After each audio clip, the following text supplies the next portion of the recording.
Hello friends, I am Aprati. Welcome back to our channel plants space. आज हम आपसे एक नई जानकारी शेयर करेंगे और मेरा खुद का एक्सपीरियंस है। काफ़ी दिन से मैंने वीडियो सेव कर रखी थी, लेकिन हर किसी को इन जैसे टॉपिक में इंटरेस्ट नहीं होता, इसीलिए मैंने शेयर नहीं की। लेकिन 5 दिसंबर और 3 जनवरी को मेरे इंस्टा फीड में इससे रिलेटेड एक वीडियो आई, तो मुझे लगा आपसे शेयर करना चाहिए कि मुझ जैसे और भी लोग हैं जो इन जैसे टॉपिक्स को नोटिस करते हैं। तो गर्मियों में क्या है, मैं जैसे अपने टेरेस गार्डन में प्लांट्स में पानी देती थी और फिर कुछ टाइम के लिए अपने टेरेस गार्डन में घूमती भी थी। तो फिर जैसे सूर्यास्त हो जाता था तो उस समय मुझे एक चमकीली चीज़ दिखाई दी और वो थोड़े सेकंड के लिए बिल्कुल जहाँ पे सूर्य अस्त होता है वहाँ पे दिखाई दी।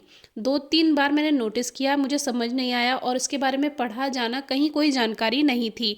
फिर काफ़ी ढूंढने और पढ़ने के बाद, क्योंकि इस तरह के टॉपिक्स आपको कम ही मिल पाते हैं, तो फिर काफ़ी ढूंढा पढ़ा उसके बारे में, तब जाकर पता चला कि ये शुक्र ग्रह है। शुक्र का तारा होता है जो कि आपको बिल्कुल नीचे की तरफ दिखाई देगा शुरू शुरू में गर्मियों के समय। लेकिन मैंने कभी नहीं देखा था इतने नीचे तारा। मेरी लाइफ में पहली बार मैंने ये चीज़ नोटिस की कि इतने नीचे कोई तारा, चमकीला तारा हो। और ये शुक्र तारा है, शुक्र ग्रह है, जो कि तीसरे नंबर का सबसे चमकीला है, क्योंकि पहले नंबर पर सूर्य, दूसरे नंबर पर चंद्रमा और तीसरे नंबर पर ये शुक्र का तारा, शुक्र ग्रह का तारा होता है जो सबसे चमकीला होता है। और चौथे नंबर पर होता है बृहस्पति का तारा। अगर आपने कभी देखा हो, रात में देखिएगा, बीच रात में, तो मिडनाइट में कभी नोटिस कीजिएगा, तो शाम के टाइम तो ये आपको पश्चिम दिशा की तरफ से दिखाई देगा और पश्चिम दक्षिण में देखिएगा। वो समय पे डिपेंड करता है कि ग्रहों की चाल उस समय क्या है, क्योंकि जो हमारा सौरमंडल है, पहले उसमें सूर्य है सेंटर में, फिर उसके बाद शुक्र ग्रह है, तीसरे नंबर पर पृथ्वी आती है। तो इनकी चाल जैसे जैसे दूरी होती है, जैसे कि शुक्र ग्रह की चंद्रमा से जो दूरी है वो 50 मिलियन से लेकर 160 यानी 50 to 160 है। वो डिपेंड करता है कि उसकी चाल क्या है। शुक्र सबसे गर्म ग्रह है और शुक्र को पृथ्वी का जुड़वा ग्रह या जुड़वा बहन भी कहा जाता है। और ये सूर्य से दूसरे नंबर पे है। पहले नंबर पे सूर्य चमकीला होता है, दूसरे नंबर पे चंद्रमा चमकीला होता है, तीसरे नंबर पे शुक्र चमकीला होता है और चौथे नंबर पे बृहस्पति का तारा चमकीला होता है। अगर आपने कभी नोटिस किया हो तो कभी अगर आपको इस तरह का चमकदार तारा दिखाई दे तो समझ जाइएगा ये शुक्र ही है। और इसको सुबह का तारा या शाम का तारा भी कहते हैं। जब चंद्रमा छोटे से बड़ा होता है, यानी कि बढ़ता हुआ चंद्रमा होता है, तभी आपको शाम को पास में दिखाई देगा। और जब घटता हुआ चंद्रमा होता है तब ये आपको सूर्योदय से पहले, यानी सुबह सूर्य उदय होने से पहले आपको दिखाई देगा।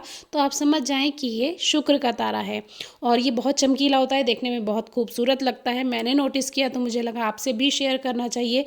आपको ये एक नॉर्मल बात लग रही होगी, क्योंकि अभी जो मैंने ये वीडियो शूट की है इसमें ये तारा काफ़ी ऊपर है, लेकिन जब मैंने इसको सबसे शुरू में नोटिस किया था, ये वीडियो मैंने पहली बार जब बनाई तो वो मैंने 28 जुलाई को बनाई, लेकिन इससे कई समय पहले से मैंने इस तारे को नोटिस किया था। लगभग मई से मैंने इस तारे को नोटिस किया था। तो तब वीडियो शूट नहीं हो पाती थी, क्योंकि ये बिल्कुल जहाँ सूर्यास्त होता है बिल्कुल ये वहीं पर रहता था। और 1 सेकेंड को नज़र गई और वहाँ पर मैंने देखा चमकीला तारा है। जितना मैंने मोबाइल उठाया उतनी देर में तो वो अस्त हो जाता था, यानी नीचे चला जाता था। क्योंकि एक प्रोसेस होती है, इनकी चाल होती है ग्रहों की, तो उसके अकॉर्डिंग जैसे जैसे ये पास रहता था वैसे वैसे फिर ये जल्दी अस्त हो जाता था। फिर जैसे जैसे दिन बीतते गए वैसे वैसे इसकी दूरी भी बढ़ती गई। तो तब मुझे लगा कि ये वीडियो शूट कर लेनी चाहिए। फिर भी मैंने रखी हुई थी, क्योंकि हर व्यूअर को इस तरह की वीडियोज़ पसंद नहीं आती, लेकिन हमारे जैसे कुछ और व्यूअर भी होते हैं जिनको इस तरह की वीडियो शायद अच्छी लगे या आपकी पढ़ाई में, आपके बच्चों की पढ़ाई में ये काम आए।